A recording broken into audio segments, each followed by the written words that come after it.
Yeah, it's lovely to be back here in sunny Huddersfield. Yeah, it was 3 years ago. So the 30th anniversary of the university and the 100th anniversary of the CIPD. And when I talk about our history as a profession, it's kind of interesting to reflect on some of our past as well as looking ahead to our future. We started as the Welfare Workers Association, and they started out at the Roundtree factory in York, and they kind of did what it said on the tin. I mean, they looked after the welfare of the workers, and we've actually got photographs of people in the Middle East. You imagine these sort of Victorian-type factories with a quadrangle in the middle, with the staff out there doing kind of star jumps and stuff like that in the middle of the working day. I mean, today it might be Zumba classes, but it's the same sort of construct, which is they believed that a well worker was likely to be a more engaged worker and a more productive worker. Now, I think in the intervening years, it could be argued we've forgotten a lot of that, because we do live in very interesting times, but a lot of it to me is about reflecting now about the real importance of people in the construct of work. And as I'm often reminded, we are working very closely with the accounting and finance profession on, amongst other things, how to get better measures around people, because that's where value comes from. But Charles Tilley, who runs CIMA, so the Chartered Institute of Management Accountants, is always very fond of saying there are only two things that count in business. One is money, and the other's people. And we spend a lot of time worrying about the money, a lot of time counting the money and thinking that all of our success measures are about how much money we can create, but not always paying enough attention to the people. And now we live in a world which is changing very fast. We've got a lot of change through technology driving very different forms of organisation, very different jobs.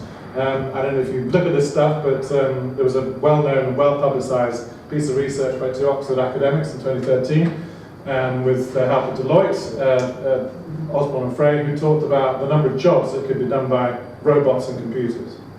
And they came up with a very precise number of 47%, so good academic rigour in that number, I'm absolutely sure. But whatever the number is, I think we are, amongst other things in the world of work, really starting to see how technology, which of course has been changing things for a long time, is possibly going to lead to something quite different as we look ahead. And it is all about things like robots and machine intelligence. And there are lots of stories emerging now. I mean, do you remember the story about Microsoft's chatbot? You know what a chatbot is? Well, chatbots may well replace call centres, because now a lot of technology has got to the point where people say it's passed the so-called Turing test, which you know what that is, right? So when you can't tell the difference if I'm interacting with something, whether I'm interacting with a person or a machine. And so chatbots was a natural extension of that, because call centres are not the easiest places to work in. So Microsoft has been leading a lot of this stuff, created these chatbots. You can interact with this over the phone, you wouldn't know you're talking to a machine. In fact, sometimes it's better than talking to a human, because you're not talking to somebody in India who's calling themselves Sheila and pretending to know what the weather is in Huddersfield. So they then thought, well, it'd be interesting to kind of put this to a real test. So they set up a Twitter account for this chatbot. Did you read the story? So this chatbot goes up on Twitter. Some people knew about it. It was a chatbot, not a person on Twitter. And that's taken down 24 hours later because it was starting to become racist. Which is really interesting, because actually it tells you more about people than it does about chatbots. Because why was it becoming racist? Because people were tweeting things at it, and it was learning from what it was being tweeted as to how to respond. So really interesting what you can see now with the emergence of technology, and it's what the founder of the World Economic Forum, Klaus Schwab, has talked about. We are entering the fourth industrial age. And the fourth industrial age is going to be very profoundly different, where the nature of jobs that we do, how we interact with technology, radically different. And this is a shift from where technology was about doing processes efficiently to doing cognitive tasks. Now there is hope for human beings in all of this. Well, first of all, there's hope because we are the HR profession, and we're going to make damn sure that we design good jobs as well. And I'll come back to that thought in a second. But also, of course, there are things that we're very good at as people that machines aren't so good at. And of course, when you think about judgment and emotional intelligence and all these other things, these very human things. Now, what's interesting about that is that there's a paradox which is known as Moravec's paradox, which is the longer that we have had these skills as a species, the harder they are to replicate. And of course, the most obvious skills that we have as human species are our motor skills, so fine motor skills. It takes enormous processing power to do what we do without even thinking about it. But the other things which are very human, which are about our emotional response, are also extremely hard to represent through a computer. What they can represent through a computer more and more is our cognitive, which is the new, the later evolutionary capabilities we developed. So that says, we've got to find the right blend between technology and people to create a good future. But it also calls out what is fundamental about people that makes them different from machines. And yet, as I briefly touched on, the emergence of work, I would say, having been in business 30, 40 years, and being a consultant and pleading guilty to some of this stuff, is we had a mantra for a very long time in business, which was about get the processes right, get the structure right, get your finances right, and job done. And somebody used this quote with me the other day. They said, what we have done historically with people is treat people like bad robots. Good robots just do what they're told to do, right? You just plug in the instructions and it does it. It does it faultlessly and relentlessly. It doesn't need a coffee break or anything like that, and doesn't give you attitude and a bit of lip. It just does what it does. Whereas people don't, right? That's what makes us human. But the world of work hasn't always thought about people like that, and we've talked about scientific management and principles like that for a long time, and said, well, whatever it was that F.W. Taylor thought was the right thing for people in work was not the right thing because it wasn't treating people as humans, and yet we have persisted in many work organizations and process re-engineering and all these other things by treating people just like that. They are cogs in a machine. And then with the emergence of technology, there are too many damn jobs. You look at it and you think, why have you done all this clever automation and given the person that job? Like in some big automated warehouse, all the person's left to do is they've got a computer on their arm, and they're told, go to that shelf there and pick that product out and put it in another bin. And if you're not on the right shelf, it will bleep out and tell you to go to another shelf. Is that a job? Does that create meaning in that person's life? Is that the best use of the human skill alongside automation? So technology, massive, massive driver of the future of work, and of course other things about how it's helping us to organise very new forms of work is also equally fascinating. Who of you use Uber? Anybody use Uber? How many taxis or taxi drivers does Uber employ? How many has it got? No, it's got none. They don't employ anybody. Yeah, it's a brokering system. It's a bit like Airbnb. How much, one of the biggest hospitality companies in the world, how much real estate do Airbnb own? None at all. Right? Now, as you've probably also seen, there is this growing debate about, but what are the rights of employment for these people? Uber's been taken to court in New York at the moment about what are the rights of the drivers who work for Uber versus Uber in terms of the money they're getting paid or where the tips go and all these other things. The reality is today, and we don't measure this stuff properly, but the estimates are between 15 and 30% of the workforce are already working in forms like this. So they're working as self-employed or independent workers, or independent contractors, or on 0 hours contracts, whatever. So they're not employees in the traditional sense. And it's already at 15 to 30%, and most people think it's going to grow to 40% plus. Because not only is the technology enabling these new organizational forms, but people are making choices to work in this way as well. And you're seeing a lot of debate about more flexible working. And here's another paradigm of work for you. Who was it that said that we had to work 9 to 5 Monday to Friday? I used to say it was in the Bible, and then somebody reminded me that actually, no, God stopped work on the 7th day, didn't he? But who was it that said that was the work that we all had to live? 9 to 5 Monday to Friday. So those ideas are getting challenged as well. In the Nordic countries, they've been debating this quite a lot. Other big ideas, I don't know if you've read this in the papers the last couple of days, but in Switzerland, they just had a national referendum on paying a universal income. Now, why would they have that debate? Well, that debate's happening because what we're seeing with the emergence of these new work forms is not everybody is going to have the opportunity for work in the same way. And if you look at the skills balance, you go back to what jobs have been taken by robots and other things, is that we have a lot of low-skilled jobs, particularly in this economy. We don't have much in the middle, so we've got real challenges with progression. We've got a lot of high-skilled jobs. And a lot of people are talking about the increasing bifurcation of work. It says, if I've got the skills that you really need, then I will be highly employed and I'll be paid a lot of money. But if I don't, then I may not have much of a job opportunity at all. And if that is what manifests itself, then somehow you have to think about how do we spread work more, but also brings out these really interesting discussions about things like universal income. So Switzerland is one of these extraordinary countries where if you get 100,000 people in Switzerland to sign a referendum, you can have a national referendum on that subject. So this particular one, which is, I think we're going to see a lot more of these sorts of debates going on, didn't pass, but it was an interesting idea.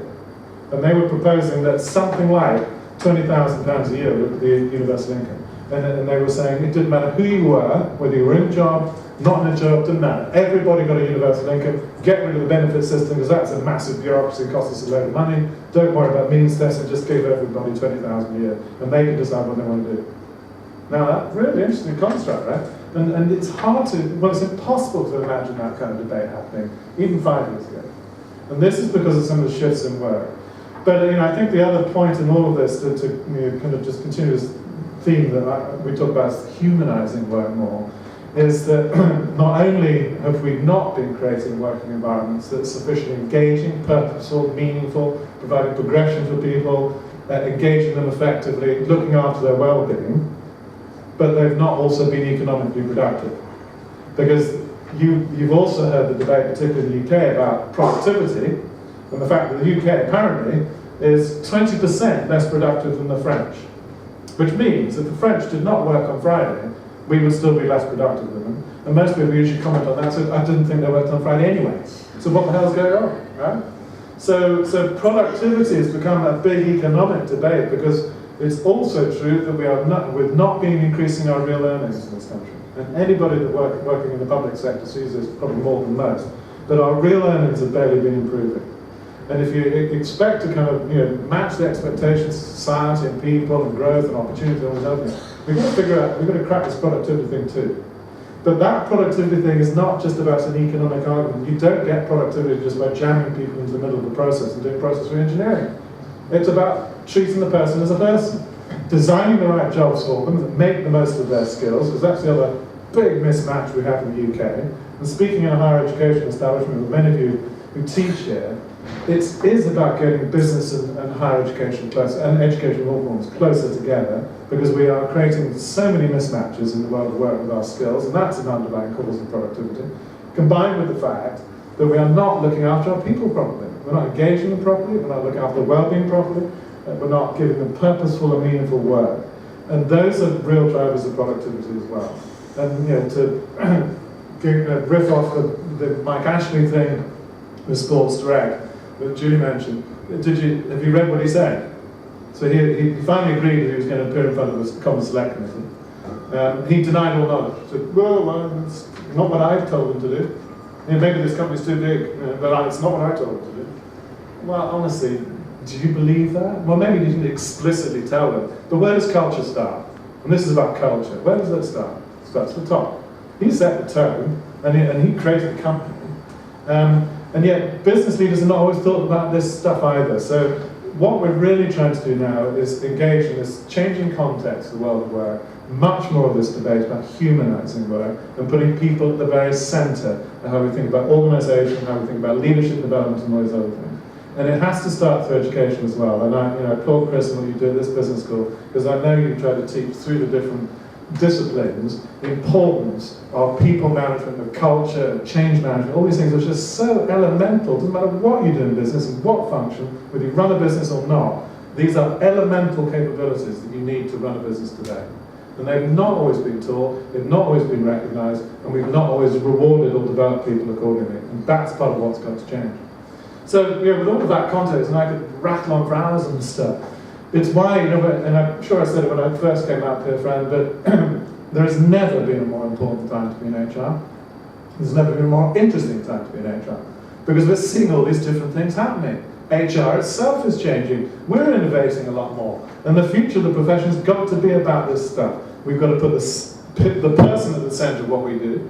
We've got to move away from ideas if it's all about some standard process, or best practice is the other thing, which is my favorite. And again, I plead guilty. As a consultant, I used to endlessly tell organizations, here's best practice, go do this. Well, it isn't about that anymore. If you imagine that you could build an organization and run the biggest taxi company in the world with no employees and no taxis, then everything's up for grabs. Or my other favorite example I've been talking about is if Leicester City can win the Premiership, anything's possible. And a little anecdote on that story, incidentally. Do you know what the odds were that Leicester City would win the Premiership at the beginning of the season? Anybody know? 5,000 to 1. Do you know what the odds were of Elvis Presley reappearing on planet Earth were? They were 2,500 to 1. Yeah, that's how crazy it was, right? So we live in a crazy world. It's all different. It's all changing. We shouldn't take the things that we've always done in the past as the right things for us to do in the future. The world is changing. We've got young generations coming in and challenging us and saying, why do you do this? And we're all looking at them and saying, Not really sure, maybe we should change it. Performance management being one of our absolute favourites. And performance management is a central process of HR. But as I've been saying for years, what is the purpose of performance management?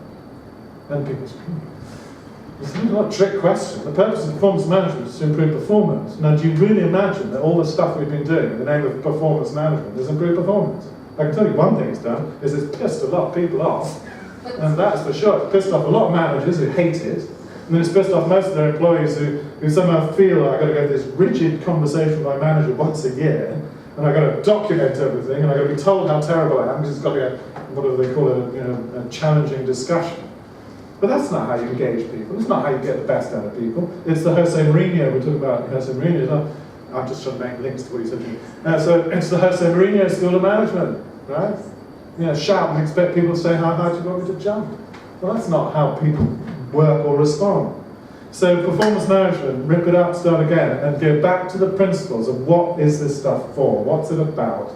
And performance management is about improving performance. So what is it that drives performance? Well, it's a continual conversation with my line manager. It's about them coaching and supporting me. It's about me learning from my mistakes. But you telling me as my line manager, this is how I would advise you to improve. And what have you learned from that experience?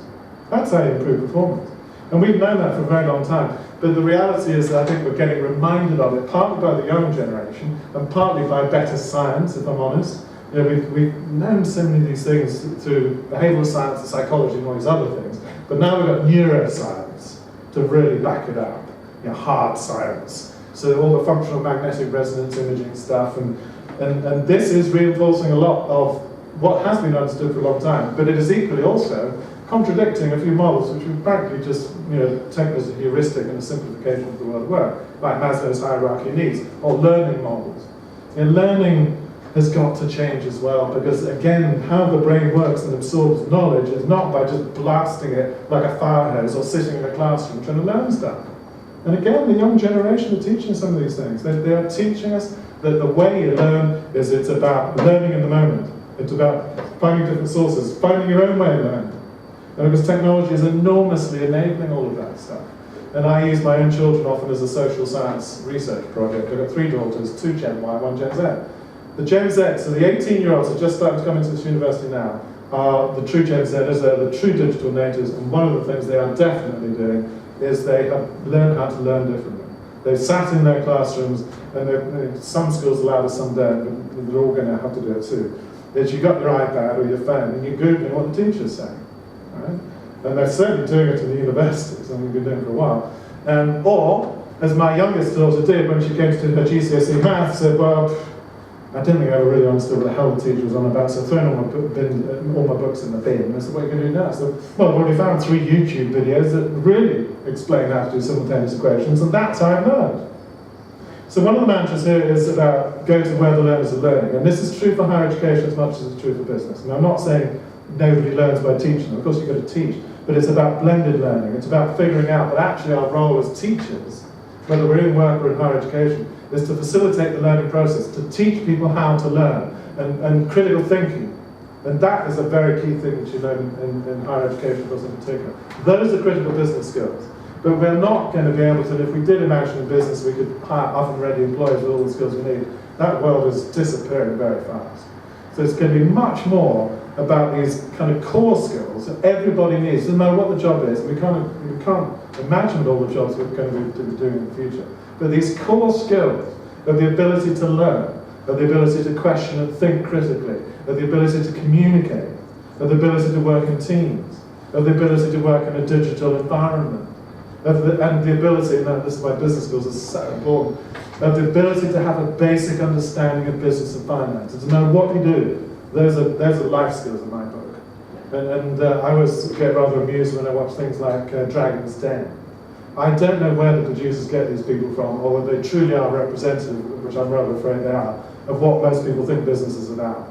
And people stand up there, so I got this fantastic idea, it's worth gazillions, and then the first question comes about where your numbers come from, what's your profit, what's your margin, what your cost, blank. No idea what you're talking about. And these are core life skills, and if you start with financial management and say, well, if I can't manage my own finances, then I can't manage a business, and these are life skills. So I think, and again, I applaud what you do at Huddersfield, because I think you are one of these universities that have always seen that kind of join between the world of work and the world of education. And it's never, never, never been more important that we do that. Business has got to get better at working with education as well. We've got to get more articulate in the world of business about the skills that we do need, these core skills I described, for example. And then we've got to share more. So the Partners in HR Network, and I was actually, I was looking at Claire's things, and we're the HR crew, so it's great that that's going to be part of what you do here. But partnering with businesses locally and nationally, a really, really important part of what higher education has to be about.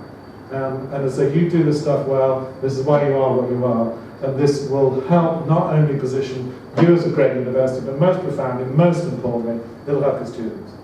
Because what will make the difference for your students in the world of work today is some understanding of the world of work. And the building of these basic core skills is terrifying to look at all these graduates that come out of university today. And I'm saying it in a university, and I've said it to universities all the time. We've got to shift the direction, frankly, from the answer to the world's problems as you all go to university. We've got to build degree apprenticeships. We've got to have apprenticeship routes and different routes into work. But it is where universities right. It is where you are developing these critical thinking skills, these subject skills, and those other things. And then you are blending that with real understanding of the world of work. And it's got to be cross-functional is the other thing. I was having this big debate, I was at the university's HR conference last week, talking to a lot of them about this. We've got to work more cross-disciplinary. And I don't know exactly how well you do this, but traditionally in education, just as we have in business, and we're just as guilty of this in business, we're all in our silos. I'm teaching languages, I'm teaching social science, I'm teaching neuroscience and psychology, and I'm teaching business. Well, actually, those four things I will mention are all need to work together. They are all a part of what we need to do to build these kind of common core skills. So that's the world that we're in. And as I said, I'm an optimist. I'm having a lot of fun. I've never seen so much stuff going on. It's so interesting. And I'm absolutely delighted to see the HR profession beginning to sharpen its elbows, get more confidence. And what you can do as a higher education institute, and through what Fran and others who working with the CIPD local branches as well, is to bring these worlds together, bring together the world of higher education, and young people into the world of work, and what is the world of work and how that's changing. And of course also leverage your research and other things like that. So this is a profoundly important time, it's a profoundly exciting time. Rip up the manual, forget about best practice, and go back to the basics. What's this for, what's this about? And how do I understand things like human behavior and human psychology to guide me to develop the processes I need, and then put that into a strategic context. What kind of organization am I building? What are the opportunities I have to build that organization? What kind of workforce and skills do I need? What options have I got for that workforce? Do I need to employ them at all? All these sorts of debates are all out there for our taking, and it is vital to what we do as a profession to be engaged in these sorts of things. So your strategic HR program and these other things, I think I happen to teach that end of the profession, which is what we need a lot more of. So it's great to be back here. It's great to see all of you. I know we're going to mix with students and faculty and local businesses, CIPD members. It's just great to see these sorts of mixing audiences, which is a very, very important part of what we all need to do. So I look forward to having a chat and a quick glass of champagne. Unfortunately, I'm going to shoot off back to London tonight, but it's just great to be here and to support the development and launch of your Partners HR Network. So thank you very much.